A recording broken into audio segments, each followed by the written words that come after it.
Assalamu алейкум, урматтуу Москвада мекендештер. Амансыздарбы? Сиздер менен кайрадан эле Москва бар туугандар. Бүгүн сиздер менен биринчи эле А дегенде жакшы жаңылык менен бөлүшүп кетели. Рубльдин курсу өсүүдө.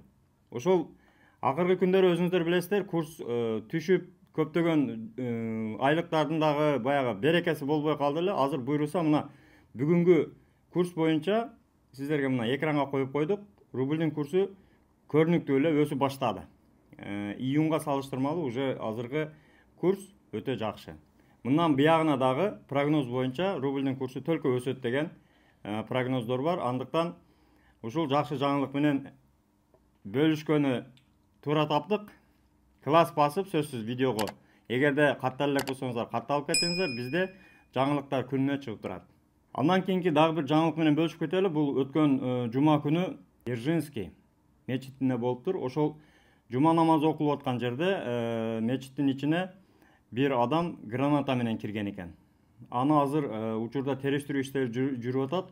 Гранатанын аныктап, анын чын же жалган экендигин ошол полиция органдары аныктап атыптыр.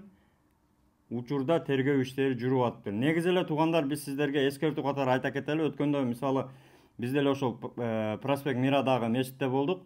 Көбүнчө биздин мекендештер мусулман эле бир туугандар баягы металла искатель кабинага кирип атканда ошол текшерип атканда өтө мындай грубый мамиле кылышат да. Неге текшересиң, неге көрсөтөм, неге рюкзакты көрсөтөм деген сөздөрдү айтып грубый мамиле кылышат. Бул деген негизи эле өзүбүздүн коопсуздук үчүн кылынган иштер. Андыктан ошол мечитте болобу, метродогу текшерүү болобу туура түшүнүп, колдон келсе ошол каршылык көрсөтпөй эле болгону бир 15-20 секунд убактыбыз кетет.